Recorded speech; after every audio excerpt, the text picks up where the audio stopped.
walk you through some of the basics. Homesteading to other people and me, it might be different. Some people is homesteading in the city, some people are homesteading outside the city. Homesteading to me is just being self-sufficient for myself. So with that being self-sufficient, for me to do a demonstration on homesteading, we'd have to come to the house, we'd have to go feed the animals, we'd have to do it all. So gardening to me is food preservation is my main thing. So we take our harvest, and if we're not going to prepare it that day, then we have to preserve it up. So there's several methods of food preservation, and the main point one is canning for me, because I don't want to have a lot of freezer space taken up, because what if electricity goes out or something. So we do a lot of canning. You have your pressurized canning, which is a lot of people are scared of. This is an all-American pressure canner. It does 16 pints at one time. I have a large family, I have 6 kids, so this is what I require. A lot of people have the Presto little ones that do 7. So what it does is your high acidic foods and stuff, you'll put them in there depending on what it is. A lot of things are 75 minutes. All your meats that you do are 90 minutes. That's for pints and stuff. So that's, you go get your fall canning book, and it'll tell you all the different meats, all the different vegetables that you would be putting in there. And another kind of food preservation is water bath canning. Well, I don't do a lot of water bath canning because you have to fill the big pots up with water. You got to make sure the water's over the top. And it's just a lot of lifting and heavy stuff. This is a food steamer, which does the same thing. So it's not quite as, you get big, but it still holds, I think it's 8 pints and 7 quarts. So you would take it, and you would fill it up with 2.5 quarts of water. Oh, that's it. And that's it. And you set this down. You put the water underneath there. Okay. You set that in there, and you would fill it up with them and set them all around. And you would take it, and always remember when you're canning, if you're canning cold food, you start out cold. If you're canning hot packed food, you start out hot. So you would go to, I think it's 140 for cold pack. You would heat this up, your water, and it to 140 degrees. So you need your little temperature while it's heating up. 180 for hot pack food. It has a zone thing in it for your altitude, so wherever you're at, you always want to know your elevation and your altitude to know your pounds to doing that. So you would put this in here, and when it got to temperature, set this on here. It's the same as water bath canning times. So you would go by your water bath canning times on what foods you were canning. Leave it in there for that time, turn it off, let it cool. Always leave the lid on because that helps the process. So when you take that off, it'll be steamy, but your stuff will be processed. The same as water bathing. You just don't have all of that water to have to dump out and everything. Jellies, tomatoes, anything like that is great on that. Nice. So it seals on top? It seals them tight. It does everything that your water bath canner would do. Yes. And like I said, I think Amazon probably where I got this. I've had it for 3 years. Okay. So I do almost all of my jellies and my salsa this way. So that is what I use that for. Now, can you, I'm going vegetables now, can you do that with meat? No, you don't water bath can meat. I mean, there's some people out there that do it, but we don't want to get sick. So no, you would pressure can your beets. Now your beets, like I did bring some chicken. We call it ugly chicken because it gets ugly inside the can. But I'll raw pack that. I just got chicken breast, cut it up, packed it in, get all your air bubbles out with your little debubbler as best as you can, and you put it on. No liquids in it or nothing. Pack it in there, and you stick it in there for 90 minutes. And that way, when it comes out, it looks like canned chicken. It's tender, it falls apart, tastes just like chicken. I take it, I throw it on the stove, heat it up, or throw it in a soup. It's already cooked for you. I do all of my meats that way. My husband hunts venison, everything's that way. Any kind of tough meats like your briskets and stuff that's really hard, it's not going to be tender. After you put it in this pressure canner and you dump it out, it just falls apart. Now, can you get that pressure canner? It's an all-American pressure canner. You can go to their website. They have different sizes. Like I said, I needed the larger one. They do have a couple that are smaller that you can use. And it basically, everybody's afraid of them blowing up. This one has plenty of locks on it. So you don't have to worry about it. If it's going to blow, the whole thing's going. So you just know your pounds, however, what your elevation is to do your pounds. And when it starts steaming, you'll watch it. You time it. As soon as the steam starts coming out, time 10 minutes. And you take your weight, and mine is 10 at the house. And I stick it on there, which I like to go, I'm a little bit higher up on a mountain, so I let it go over to 11. And we do it that way for however many minutes it takes, and then I turn it off, and I let it cool down before I open it up, and then I open it with it that way the steam don't get me. So, and then I take them out with my jar, I set them on a hot towel and leave them for 24 hours. I don't touch them. And when you're putting the lids on, everybody wants to tighten them down. Finger tight. That's it.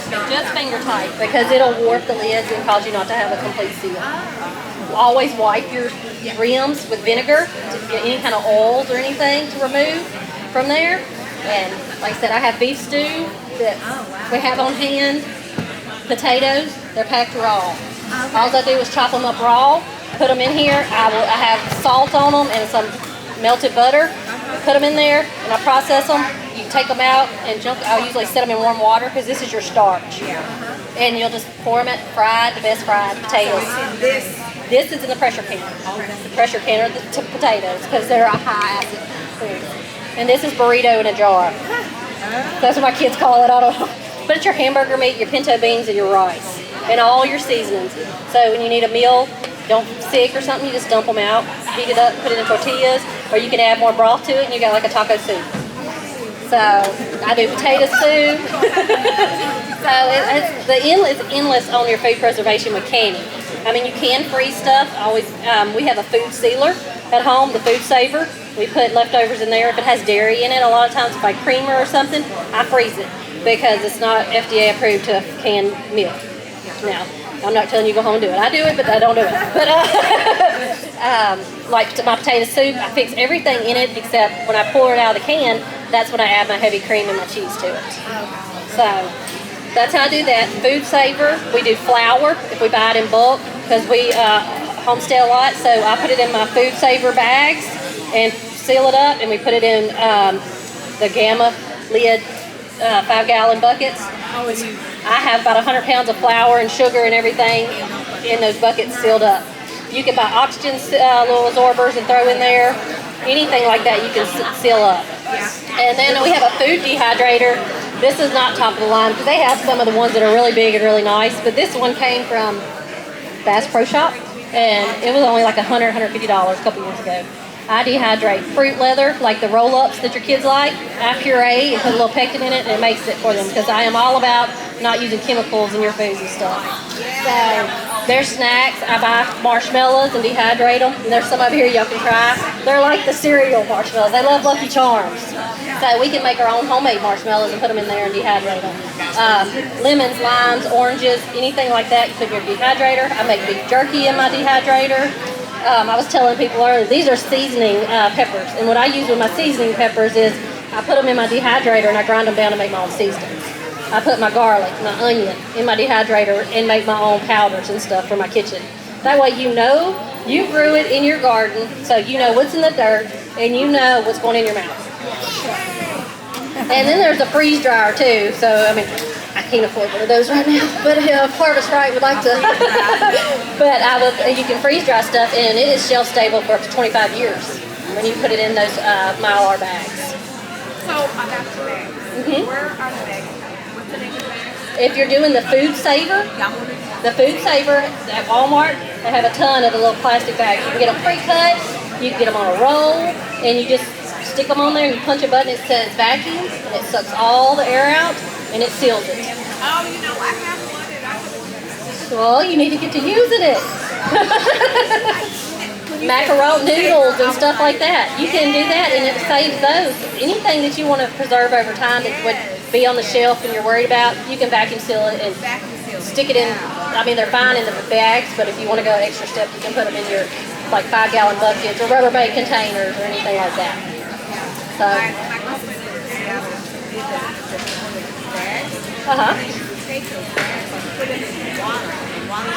Cook the stuff that, yes. I forget the name of that. Yes, it's, I don't know the name of it, but it's pretty much, it's called, and you don't have to touch the Souffle, yes. It's a weird, it's like a souffle. You put your steaks in there and you do it and you turn it on and heat it and everything.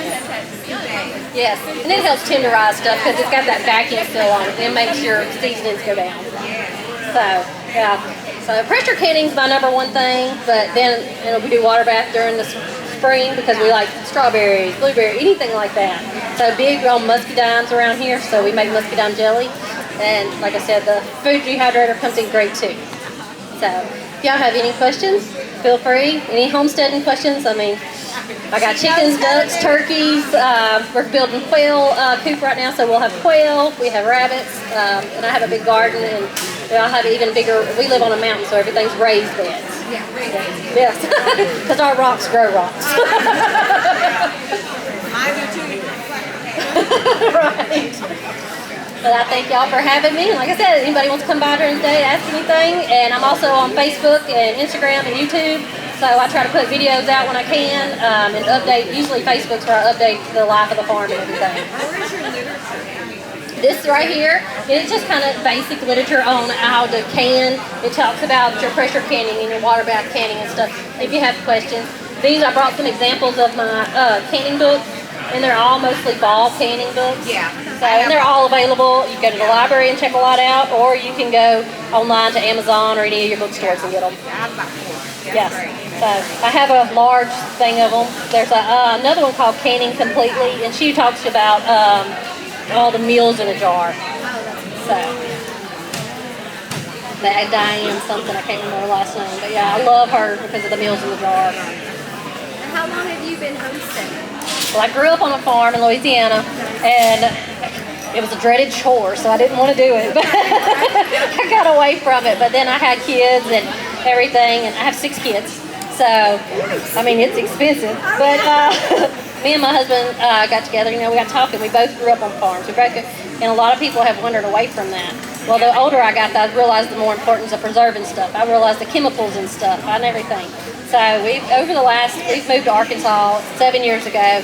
We bought our homestead probably about 5 or 6 years ago. We've been building on it. We're building our own house. We live in a tiny house. We do it all because we want to bring that back to our kids. We don't want that generation to pass up and not know everything. Absolutely. So, Very good. ma'am? Clover? Clover is a really good herb to grow. Not only does it fix the nitrogen in your soil and everything, but yes, you can do the little blossoms on it and make tea out of the blossoms. I have not done it, but I just planted clover. I planted the crimson and the white this year. Yes, I planted it in our orchard. That way it'll keep the grass. Because yes, the bees, so it's good for pollination. That's why I planted it in the orchard. I've never done it. Jamie, Thank you.